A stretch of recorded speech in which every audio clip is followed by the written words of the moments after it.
Okay, we are recording. So I'm Dr. Krishana Hines-Gaither, and I'm the Associate Vice President for Diversity, Equity, and Inclusion here at Guilford College.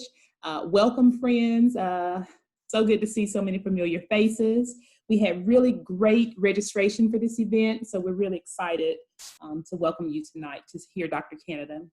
And so we have several events throughout the office for the semester. I'm going to share my screen so I can just show a few housekeeping. We are recording, and everyone who is on this call tonight who registered will receive a recording of the call. And so here is our flyer for the event, which you all have probably seen, and one of our students will give a formal introduction of our speaker and teach our students on how to be ambassadors for diversity and for social change. Alina is one of the students in that program. She is a second-year multicultural leadership scholar. And so at this point, we will invite Alina. And Alina, I'll take care of the admittances while you introduce our speaker. All right, thank you so much for the introduction, Krishana. Hi, everyone. My name is Alina. I'm a third year here at Guilford College. I'm a double major in exercise sport sciences and health sciences, and I'm from Hillsborough, North Carolina. Today, I have the immense honor of introducing our guest speaker, Dr. Robert L. Canida II. He is the Vice President for Inclusive Excellence for the University of Lynchburg in Lynchburg, Virginia. He has more than 25 years of experience in higher education in the areas of library, information science, and diversity, equity, inclusion, and social justice. Dr. Canida truly believes that there is good in diversity. So please, let's all welcome Dr. Canida. Thank you, Ms. Santos. At 25 years, I tell you, I look good to be 35, don't I? Some of you will get that, right? So anyway, but I want to thank my dear friend and colleague, Dr. Hines-Gaither, for inviting me to your session tonight. Vice President Lawrence, I don't know if you remember, but we met several years ago when you all hosted the Bay at Ruston conference or summit, and I brought a number of students up from another institution I was at, and so I had a chance to meet you.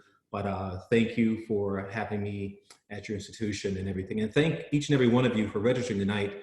I think I heard someone say on the call that they're really excited about this, and so no pressure on my behalf, but I'm going to make this time that we're together as engaging and inviting and maybe uncomfortable as possible.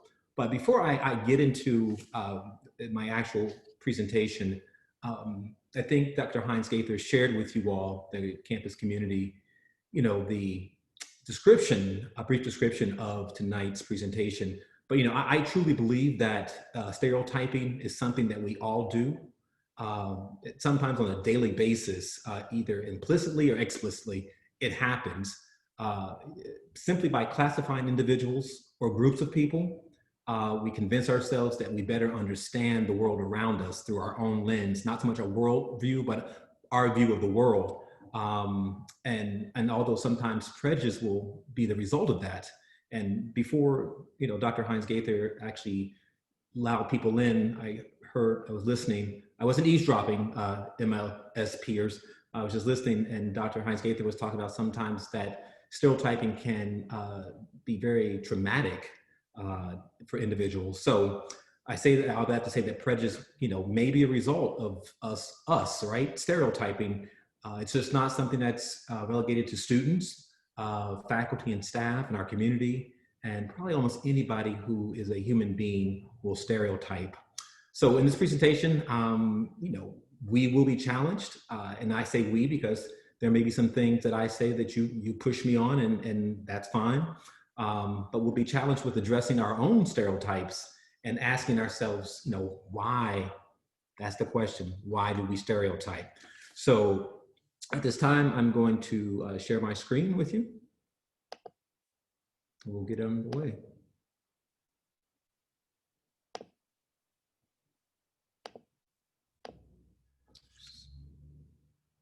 So, Ms. Santos, can you see this? Yes, I can. Okay, great.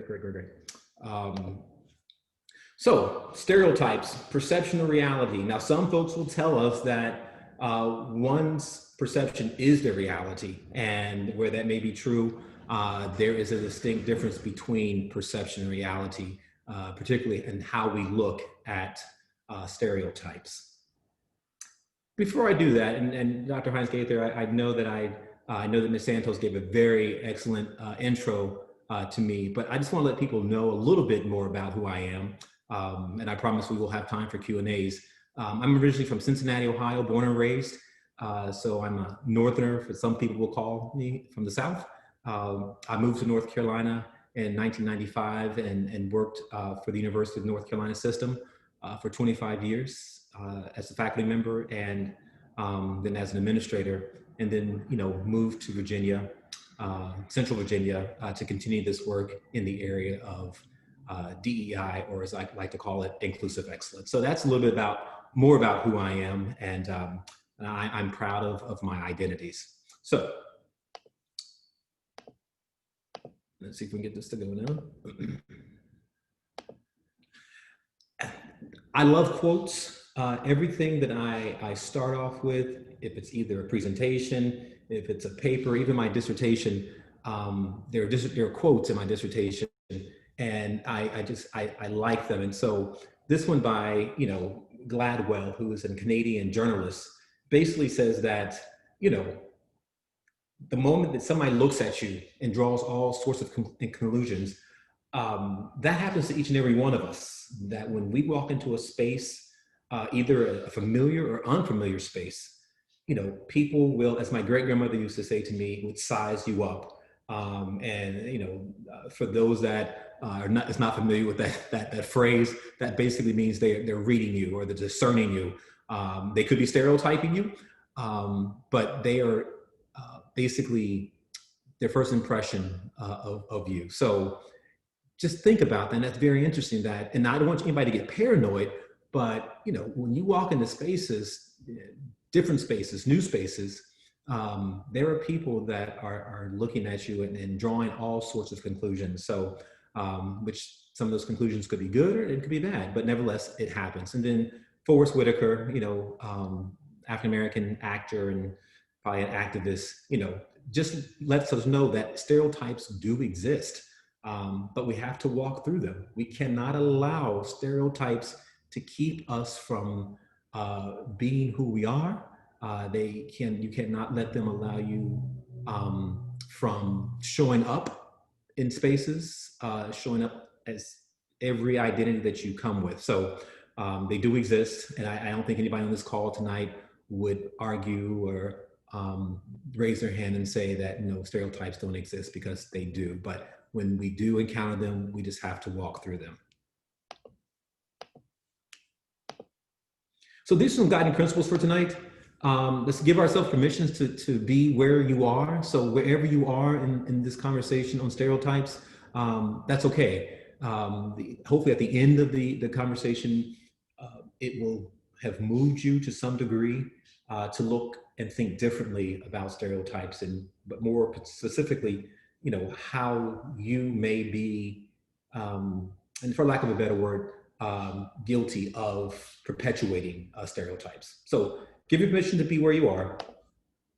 Speak from your own experience. So, when there's time for Q&As, or if there's times in the chat that you really want to talk and ask them a question, speak from your own experience. Don't be afraid to respectfully, right?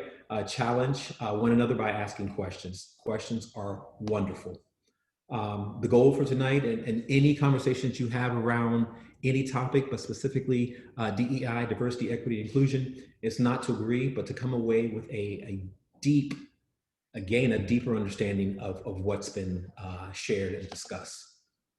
Let's consider all differences, contribute honestly and positively. Expect that, when you leave this space tonight, that all your questions that you may have may not be answered. And that's okay. Everything that I share with you tonight, everything that we talk about will not probably answer all your questions. And so if it does not, you definitely have some excellent resources on your own campus, but you definitely can reach out to me and we can continue the conversation. And then finally, you want to learn and to develop as civic-minded individuals. Okay, so those are guiding principles. So what is a stereotype? Basically, it's an assumption. And for those of you that know about assumptions, that we should not assume about anything or anyone, but as humans, we do assume and make assumptions about either all members or individuals from a particular group. And as we go through tonight's presentation, we will look at some of those members of particular groups and how people stereotype them, right? The thing is, even if stereotypes are positive, they can be harmful. And the example that pops in my mind immediately is the comment that people will make, some will make about Asian Americans being good at math. Now, where that can be seen as a positive thing, it may be harmful to those that population or individuals who may not be good at math. Okay, so again, it's oversimplified assumption, and that's okay. Oversimplified assumption. So what is perception? Okay, basically is how we perceive our world, our society. It's how we think, and it's what we say, and it's something that we do on a daily. And it's definitely not a bad thing, and it's definitely something that happens based off of the influences that come in and out of your life, family, society, friends, colleagues.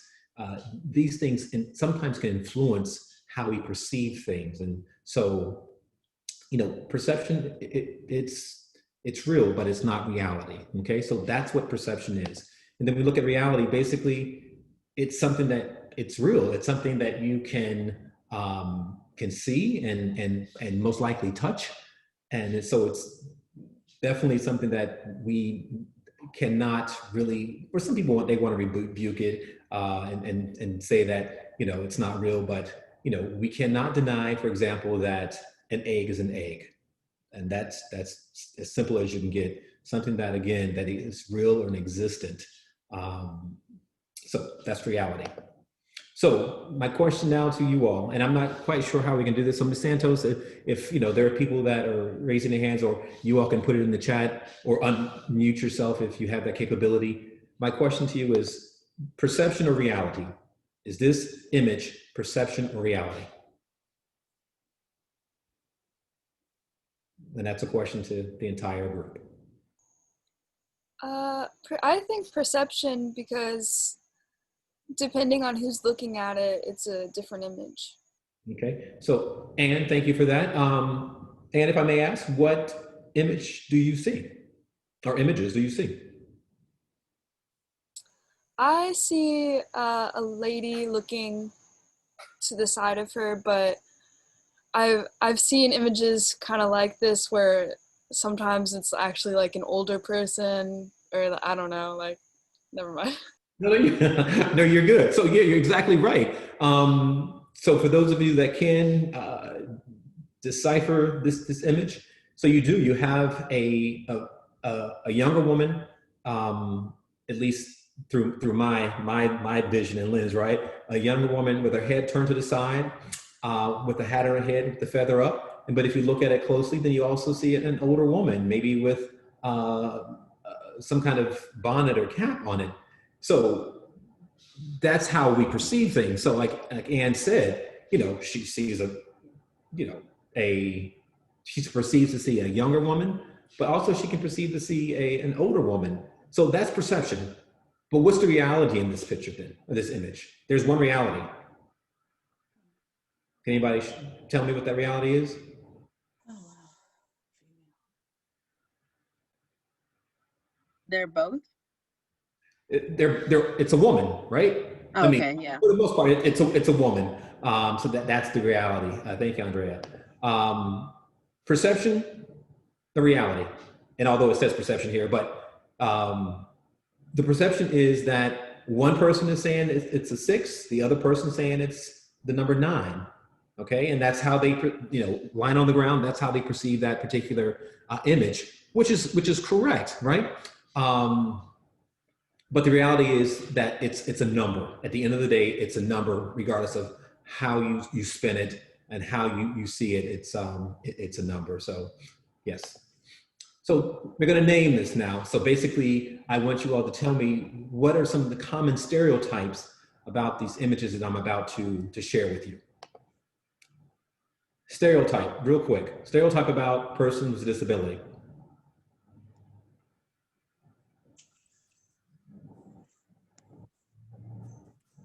They need help. Okay, thank you. What about the LGBT community? Stereotypes about that group. That they're confused. Okay, right? Yes.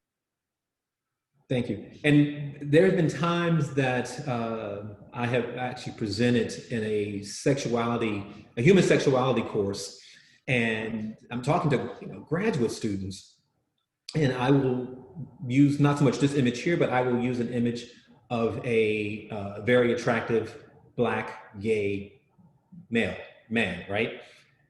When I throw that image up on the slide, on the screen, take a guess at one of the first things that some of the female students will say. Too bad he's gay. Nice dress. It's not masculine. Right, yes, all those are true. That's not what they said. And I guess what I'm about to share with you is not so much a stereotype. It's disturbing, but it could be considered a stereotype because it's their perception, right? They have said, what a waste, right? Mm. What a waste that you have this fine looking Black male who likes men. And so, yes, okay. Hispanic workers. Stereotype. We're stealing jobs. That's the key one right there. I think that one makes the top 10 list of 2020 is that, we have hardworking individuals that are here in the US that, probably were born here in the US but there's perception, because in my world, it's not reality, but it's a perception that from a stereotypical standpoint, that they're stealing our jobs. Basketball players, particularly Black basketball players. Stereotype. That it's a natural ability. Okay, that's one. Any others? Not academically inclined. You said not academically, Anne? Yes, like Yeah. they're not academically inclined if they're in school, and Yeah. like college Mm-hmm. sports. Okay, They're only rich because of basketball. right, exactly. And they're only at that institution. Now, granted, this is a professional, the National Basketball League, but in college, right? So you have college basketball players. People will say, I've heard people say that, you're only here in college because you play basketball, right? Again, as Ann said, there's no academic credence to their being there. Stereotypes about the Confederate flag. Racist. Yeah, racist. Okay. Anybody want on the call tonight? And again, this is an opportunity. We're in a space that we should share and as I say in my signature, speak your truth. Is anyone on the call tonight would say that the Confederate flag? I would say South, like Southern living, kind of Southern like culture, I guess, if you will. Okay. All right. Yeah. But again, and I can ask about this particular image, is that, the things that have been shared right now, is that perception or is that reality? Okay. Again, for those that spoke about the Confederate flag, it's your perception, but it also could be your reality about, how you perceive the Confederate flag. And then lastly, stereotypes about Sports Illustrated models. I feel like that person's stuck in time. Oh, on which one now? For the Confederate flag, or On the Confederate flag image. Okay, talk to us more about that. The flags. Yes. So, what do you mean stuck in time? Those that are, talk to me some more about that. That it's the people that really cling to that image feel like that's their right to fly that flag because that represents to them some aspect of America that they are. It's not a reality. To me, it's an illusion that was some kind of a better time for them, and they were probably white because I don't see anybody of color flying that flag, and I I can't stand it, and I don't understand why, you know, the people will fight for that flag and say that's a representative of our heritage. Well, whose heritage? Because I grew up in Durham, North Carolina, but that's not a representation of my Southern heritage to me and my upbringing at all to me. Thank you, Vicki. I appreciate that. Mm. Sharing. So stereotypes about Sports Illustrated models. Mm. Oh boy. Go ahead, Vicki. Speak your truth. What do you think? Oh my gosh. I just don't know what to say. I want to feel sorry for them. I'm a plus size woman, and I just boy, that might be nice to look like that, but I think I looked like that when I was 14. Okay. So again, it's youth. Perhaps it's youth, and it's clinging to a sexual idealization of a female figure. That's true. It's crazy. It is. Yeah, go ahead. Some other things that are being said in the chat right now, they're either anorexic models, not smart, or they're just being over-sexualized in general. Right. And thank you, Ms. Santos, for letting me know what's going on in the chat. And so, yes, all of those things. And again, those are stereotypes that people have about, models that look like this. I have never heard anyone say that Sports Illustrated models, either plus size, because there are plus size Sports Illustrated models, or models that have probably zero body fat. I've never heard anybody say that or stereotype them as being smart, right? So, but the thing is, every one of the groups, every one of those images that I just shared with you, you can easily find anywhere from 5 to 10 stereotypes on each, which leads us to conclude that stereotypes do happen, okay?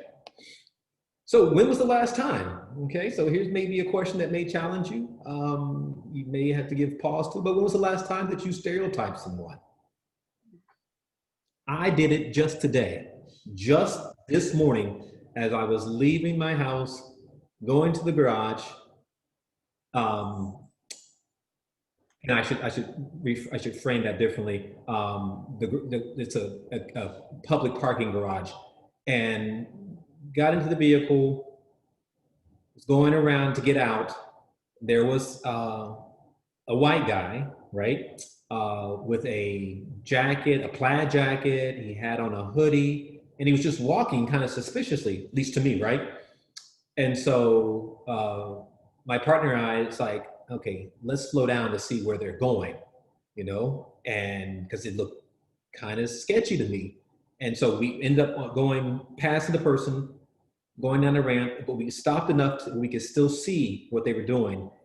He pulled out his key and got in his car.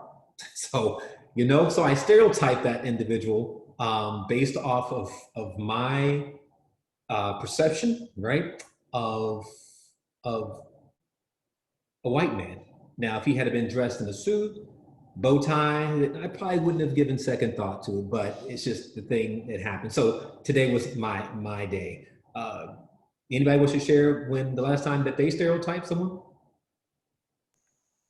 I remember a while back, I was at my aunt's nutrition store, and there's this older white man who he's homeless, and he usually kind of sleeps out in front of the store, and my aunt doesn't have a problem with that because I don't know, like why should she? And then I remember I saw him today actually in a completely different spot when I was driving by, and I was with my mom, and I don't know, I guess I stereotyped him a little, and I thought that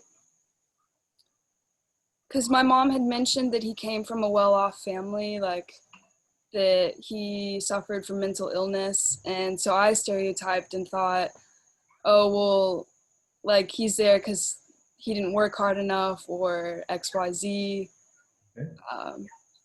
I don't know, but that's not always the case. Like, I think a big stereotype is assuming, like for homeless people, is assuming that they put themselves in that situation or something like that. Yeah. True. Yes. Okay. So again, and I'll keep saying this until I leave you this evening. We all do it. So, and we'll talk a little later on of, how do we combat or how do we go about trying not to do it. All right. So here we go. So this is the part of the presentation that if we were face to face with each other, it would be so much more engaging. Trust me. But since we cannot, we're going to make the best of this virtual format. And so Dr. Hines-Gaither shared with everyone a copy of our panelists tonight, at least a sheet of individuals that I know. And also she shared with you a sheet of identifiers. And so if we were in person, the way it would work, I would ask 4 or 5 individuals to sit in the middle of the room or the space that we would be in. And then I would ask everybody else to, based off what they see, okay, their perception maybe, to try to figure out who these individuals are, right? Well, what would happen is that each of the 4 or 5 individuals sitting would have written on a piece of paper, 4 or 5 identifiers that pretty much they all could have in common, okay? And then it would be up to the audience to then go around the room and try to figure out, right? Making assumptions about who's who. So that's what I tried to replicate tonight by providing you with the list of panelists. So here's our panelists for tonight. So this is Julie. This is Morris. Margie. Stephen. Nick. Christy. Virgil. Erica. Daytwan. Victoria. Alan. Sandra. Nolly. I think this last one, Jamel.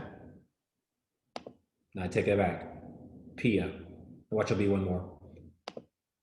Okay, so that's, okay, so here they are right here, okay? So you have this sheet in front of you, at least you should. And then you also have several identifiers which will identify at least 7 or 8 of these individuals, okay? So remember we were talking about walking into spaces and people making the assumptions and sizing you up and everything. So what I want you all to do is to try to figure out by those identifiers that I have provided you, who's who, right? So with the real, Daytwan, please stand up. And so the thing is that I want you to do, and don't try to base your answers off of what you think I want to hear, or, you're trying to be PC about it, but just go with your gut feeling, right? And I should have made it more challenging by putting some people on here that you would have no clue on. And right now you have no clue about these either, but at least these individuals, they all have a certain presence about themselves. Okay, so you have that sheet, take a look at it. And if we're ready, Ms. Santos, can you gauge the folks to see if they're ready? By a thumbs up, if you're ready to try to figure out who's who?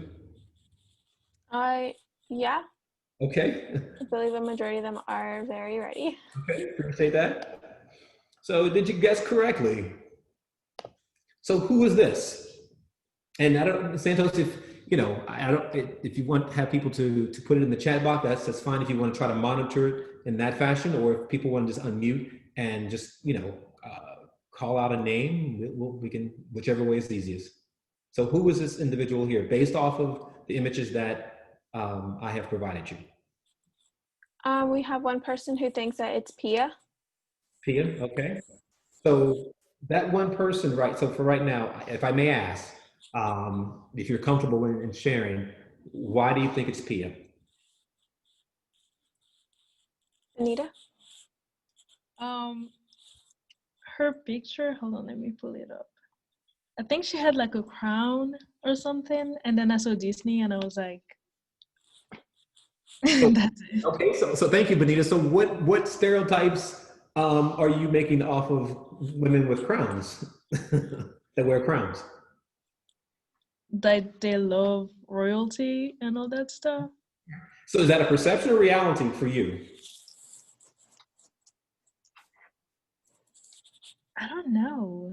Okay. I think it might be a perception. Okay, no problem, no problem. I applaud you for being brave enough to say that. One other person, thoughts about who this could be? Yeah, we have one saying that it could be Rachel. Who's Rachel? Emma English.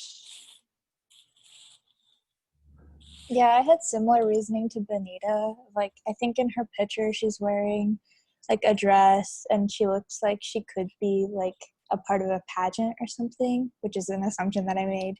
And then I saw like loves music and dancing. So I assumed that I like associated that with pageantry, and then also Disney. Okay, so you think Pia as well, Emma? I guessed Rachel. Now, But yeah, that was Pia. Okay, so I didn't have a Rachel on my list, I don't think. So that's why I was wondering who Rachel is. Oh, so, sorry. You're good, you're good. I thought, okay, maybe I messed up. So I was a little confused too. That's who that is, right? Did anybody guess it was Virgil? No. No, right? So what stereotype would you possibly have about a male who likes Disney and Disney amusement parks?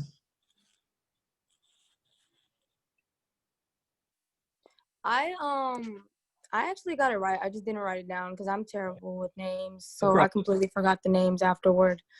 But I just felt like he looked like a sweet person. I don't know. His smile just gave me like openness energy, and I just thought, Disney openness, that goes together. Okay, never enough, right? No, but anyway, good. Okay, this person here. Oh wow, real estate. And you know what I should have done, and I apologize. I should have put the names under each of those pictures. I'll know next time.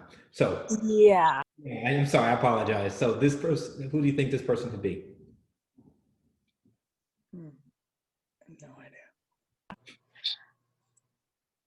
Ooh, I think I know who it is, but Did anybody think it was Julie? no, not at all. You said no, not at all. So why not? Because that she owns a Harley? She just doesn't look like she has 3 degrees. I don't know what people who have 3 degrees supposed to look like, but I just, would have never guessed. Well, they look like Dr. Hines-Gaither. They look like me. So, I mean, they look like us, right? Yeah, I hear you, I right? think she looks like she has 3 I guessed her right, and it was because the real estate. I don't know. Something about the picture gives me real estate aura. Okay. All right, real estate I rumors. thought it was the guy on the bottom row with the black shirt, kind of in the middle. Just Okay. because I don't know. I guess I thought the majority of people who own motorcycles are men, and Ah, kind of like the slicked back hair kind of look. mhm. That is totally who I picked for this one as well. And the black shirt as well. That was mine too, Anne. Okay, all right. Wow. Okay. This person here.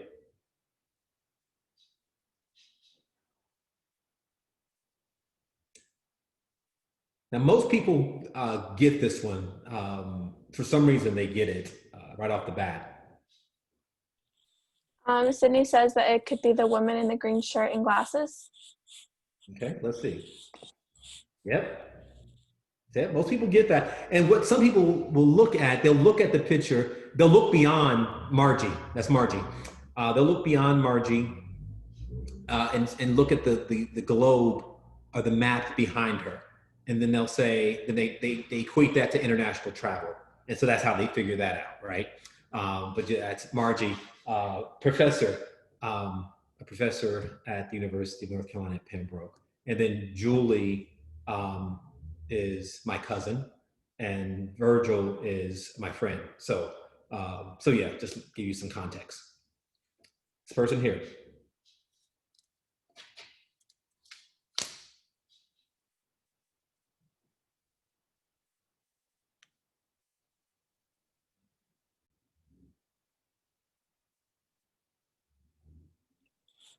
Daniel says that it could be the guy on the bottom right.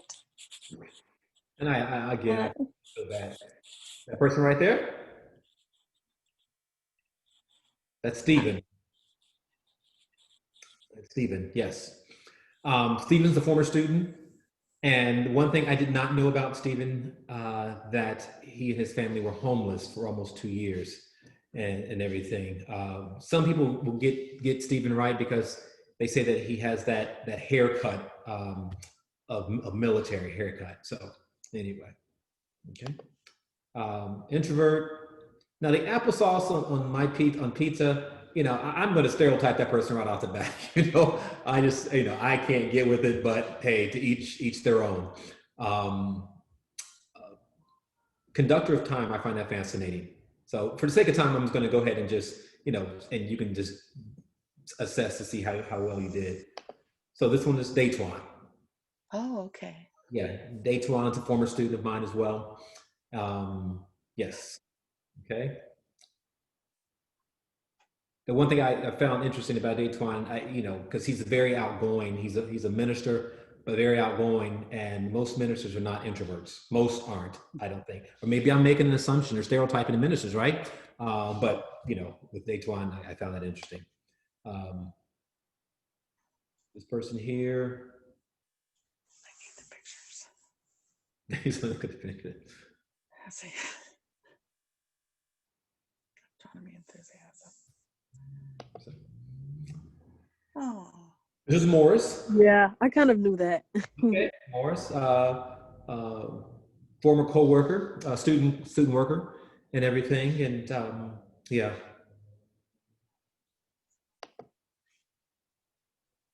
Maybe twin brother.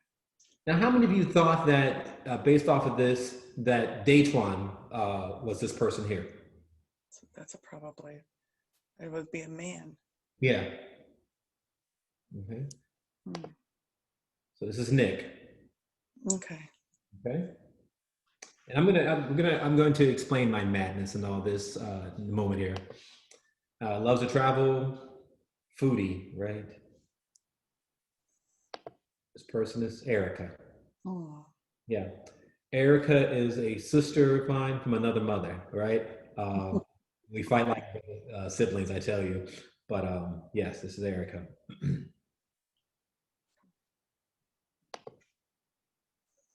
And this person here.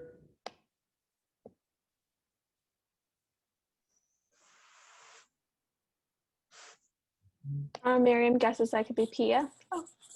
All right, I'm too quick, Ms. Santo. So this is Christy. And so let me ask you all this question right quick. So her daughter got accepted and is now attending Howard University in Washington, D.C.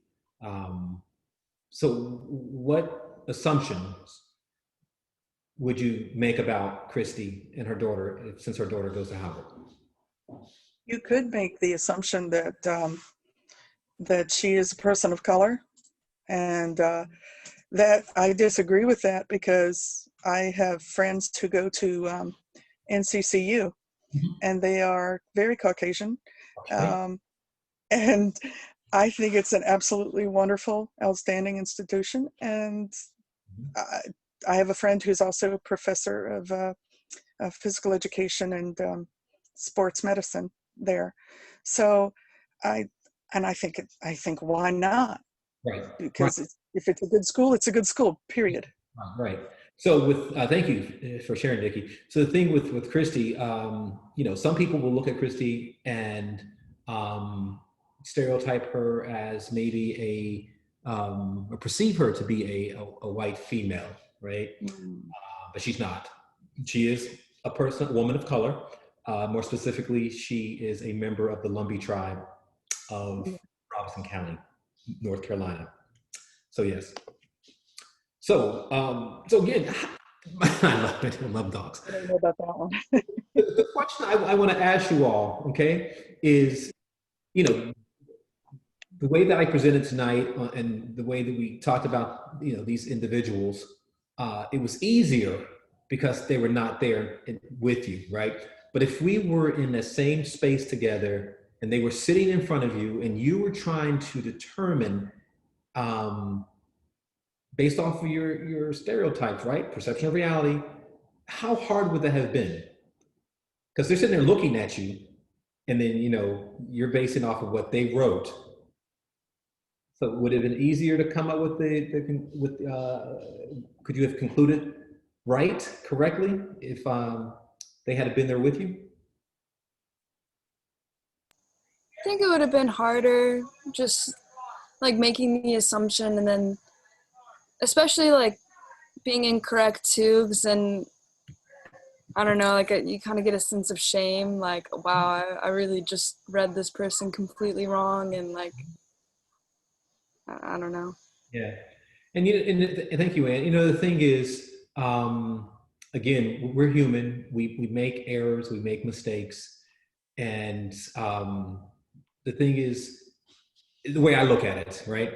As long as you are not perpetuating these stereotypes beyond, you know, so once you understand that you're doing it, right?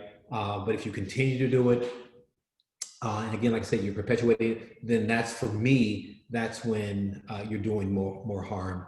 And therefore, in my opinion, you know, you should feel bad about doing it. But if you come to the realization that you're doing it and then you make corrections to rectify the issue, to rectify the stereotype, and not put that on other individuals in that particular group, then if you all are familiar with the cultural competence continuum, then that means you'll be moving up that continuum towards cultural competence and cultural proficiency. So again, it's work that we need to do, all of us, even myself, we need to do on a daily basis. So how can we combat stereotyping? We need to check ourselves. You know, we need to know who we are. We need to realize that we come to our workplaces, we come to our classes, we come to whatever space or environment that you find yourself in, that we come with stuff, right? We come with that cultural baggage, emotional baggage that will sometimes dictate how we view others. So we need to know who we are as we move through and as we navigate all of the differences that we will come in contact with. And you remember what Forrest Whitaker said, you know, stereotypes exist, we just have to walk through them, right? So again, that and to actually know yourself. We also, you know, reflect on times when someone has talked about you has said something about you, has stereotyped you, and that stereotype is not true. So if it made you feel bad, why would you want to inflict that on someone else? So let's think about that, as we move forward. When you make a stereotype, ask yourself, how true was your assumptions? Especially when you get to know that person or persons, okay? So when we make stereotypes about Black folk, about gay folk, about folk with disabilities and down the line, check yourselves, right? Like, God, was that really true, what I thought and what I said about, Raheem? I used to do this exercise in class where I will ask students to name me the first thing that comes out of comes to mind. For example, if I say, the sky is, most folks are going to say blue or whatever, right? So then I will go on and I'll get deeper with my questions, and I'll say, Black people are, right? And one time that I did that, and I wanted the students to be honest and upfront. Young white male raised his hand, and I said, yeah, I said, Black people are what? And he said, chicken eaters. And, of course the class just fell apart, right? But I definitely did not get mad at him, because I asked him what his truth was about Black folks. And that was his perception about Black people. But I had to quickly dispel that myth, because I told him I'm a Black male and I don't eat chicken. So, we have to sometimes, again, always check ourselves about things that we make, comments that we make about individuals. And then challenge yourself to eliminate your biases and prejudice. Now, is this going to be easy? No, it won't be. Is it going to happen overnight? Even if you make the assertive effort, you make the pledge, like, tonight I'm going to stop stereotyping people. I'm going to stop having prejudicial thoughts about individuals. I'm going to, eliminate my biases. You may say that to yourself, but when you get up the next day, or even before you go to bed, just by the sheer fact of you watching TV, you're going to stereotype, you're going to have a bias, you're going to have a prejudice about someone. So again, the challenge is, and the goal is to keep reminding yourselves of what that may look like. I know we're getting close to time, and I won't give time for questions and Q&As. I had a professor I talked with a professor yesterday, Monday it was, and white male, teaches in health, physical science, health, physical education. And he wanted my opinion about a comment he made in class. And he said, they were talking about the drug pharmacy. And in class, well, it was virtual, he said to the class, my office looks like a Mexican pharmacy, okay? As quickly as he said that, something in him, right? No one called him on it. Something in him said, oops, I made a cultural faux pas, right? I made an insensitive comment, remark. And so he called me to ask me what he should do. And, fortunately, the student had, emailed me or emailed another professor, or put it out there on social media saying, Dr. So-and-so, made a very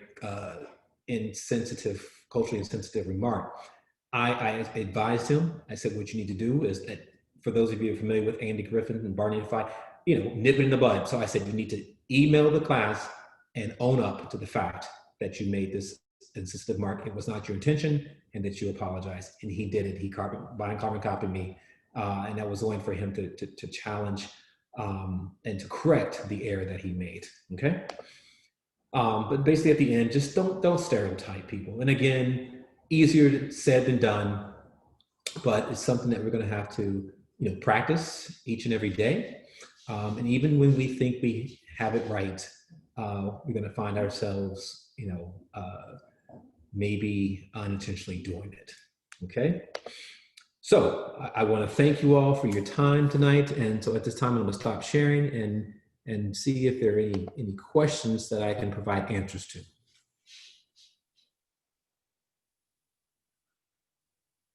Ms. Santos, were there any questions in the chat box that we need to address? There are no questions so far, but I believe that if anyone has a question, then they can either unmute or have some kind of reaction button. So either like a thumbs up or something like that. I have a question. Yes. Hi, my name is Dee Dee. My first name isn't here, so. I see the When I have a grown son. When he was growing up, I really worked on not using the words all, every, never, always, not all teachers are this or not all people are that or whatever. Mm-hmm. So we worked on that, and I'm proud to say that he still carries it on. Said he's 33. So oh, wow. But, I work around a lot of kids. I'm with a lot of young kids, like elementary age. What are things that how do you start that going other than I still do when they say something like, I hate teachers. They're just out, I would say, all teachers, every teacher. I mean, how many teachers have you known? And I try to make them think like that, but what are other things to like trigger to make them more conscious of what they're saying? One thing that I always will ask, and I got some of this from Dr. Hines-Gaither when she did a presentation for my institution, the whole thing about calling in versus calling out. I would ask the young, and then granted, I understand we're dealing with younger minds, but I would ask the question, why do you feel that way about teachers? And sort of put it back on them to explain to you or explain their rationale on why they feel that, teachers, in their minds, it's probably all teachers, but in reality, it's probably one particular teacher that they've had a bad experience with, that therefore they are going to blame every teacher for that bad experience. So to ask for understanding, that's what I would do, Dee, is ask them to help me understand why they feel the way they do. Thank you. Dr. Canida, this is Daniel Diaz. Thank you very much for your presentation and discussion this evening. Can you talk a little bit about how you might apply this to cross-cultural situations? So for example, looking at stereotypes within an American context is one aspect, and I think you alluded to, if you wanted to use a more like perhaps difficult panel for your exercise, where you might pull those individuals from. And taking that a little bit step further, perceptions of, let's say, immigrants from Africa that come to the United States and migrate and live here have different feelings and stereotypes than in, let's say, France or in Germany or other places. So when you navigate those cross-cultural pieces and especially dealing with stereotypes, what are some approaches or thinkings that you have in that regard? Thank you. Thank you. I love your dog. And it's, I think about when you ask that question, I'm thinking about the cultural competency continuum, and how we move from, for some folks, right, how you move from being culturally destructive to being culturally proficient. And it's a matter of educating ourselves on those cultures that we find different, that are different than our own, by again, asking questions, but also taking it one step further and putting yourself out there to actually learn from those cultures, and to ask, I would say difficult questions, but to ask for an understanding of at least get an idea of their lens and their outlook on life. So I do believe that everything can be, a majority, I would say 90% of things can be resolved by having an open, honest, crucial, courageous conversation, either, interculturally or within your own culture, because we have so much to learn from each other. But when we are stepping outside of our own space and our own comfortability, I think we owe it to those that we are interacting with, and vice versa, to understand knowledge and to understand, be aware of those differences. So I hope, Daniel, that I answered that to some degree, but that's how I would approach it. No, thank you. I appreciate that.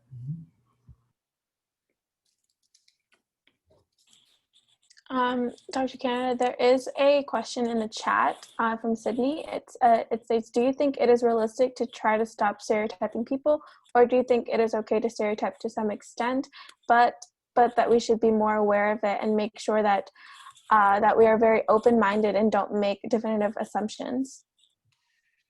Thank you.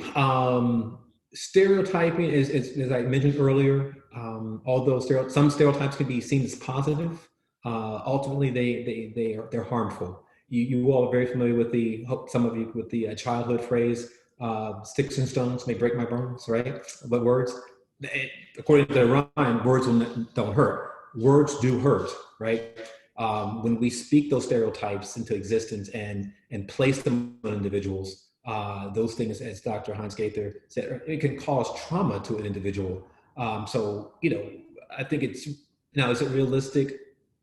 I'm hopeful that we all can stop doing it, right? Realistically, it's going to happen. But again, when we find ourselves doing it, or when we find others doing it, so if you're in your own circle and your friends are doing it, you need to check them, right? In a very respectful way, but you need to check them. Or again, to call him in to ask, why do you feel, or why did you say that, to get a better understanding. Now, was it, Ms. Santos, was there two parts of that question? Yes. So, well, she wanted to add on that ideally she thinks that we should stop stereotyping altogether, but since assessing/sizing up people is such a big part of how we interact, she doesn't think it's possible to stop thank you stereotyping at all. I try my best to be a realist, and so I know that it's, as much as I would love, and I have asked you all, and I've asked, I've challenged myself to not stereotype. It's now that's reality, at least in my world. It's going to happen.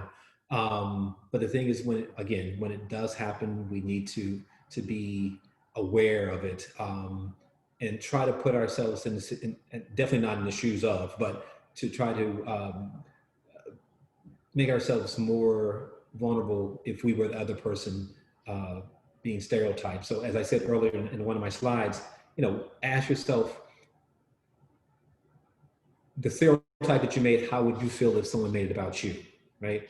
So, actuality, no, it's not gonna happen. It's just something that we're gonna live with. As long as we're humans, we're going to stereotypes. I think it's in our DNA. And some people, when they stereotype, they're not doing it to be malicious or vindictive or anything. They're just, as I would say, they're just culturally unaware. And I think it's our responsibility as either friends, as brothers and sisters, husbands and wives, partners, whatever, again, to check each other and to make us more aware of things that we say and do to each other that can cause harm. So we are, and I see Sydney who asked that question said, yes, I agree. I think your explanation is interesting. I hope we can stop stereotyping. And then it went away on my screen. But thank you so much, Sydney, for engaging. We are right at the end of our time at 7:30. And so, Dr. Canida, thank you so much. Thank you so much. We have an applause that are coming through, and we're going to turn it over to Barbara Lawrence. Thank you. Yes, Dr. Canida, thank you so much. That was a great presentation. Thank you, Krishana. Thank you, Alina. Thank you for all of those that participated on this call. And it was really timely now that we're working on racial justice, and we have lots of work going on with protests and things like that. So we thank you for the reminder about stereotypes and how we need to check ourselves. Very, very helpful. Thank you. I want to remind everyone in the group that we have another wonderful program scheduled this week. We're going to hear from Dr. Sydney Richardson. She's going to join us from Forsyth Tech, and she's going to present on leading ethically in times of crisis, and that's tomorrow at 3:30 p.m. I hope everyone on this call is registered. If not, please get registered. It's going to be awesome, just as tonight's presentation was. We thank you, Dr. Canida. We wish you well, and we'll certainly stay in touch. And thank you to everyone on this call tonight. Hopefully you all have a really good evening. Thank you. Thank you. you.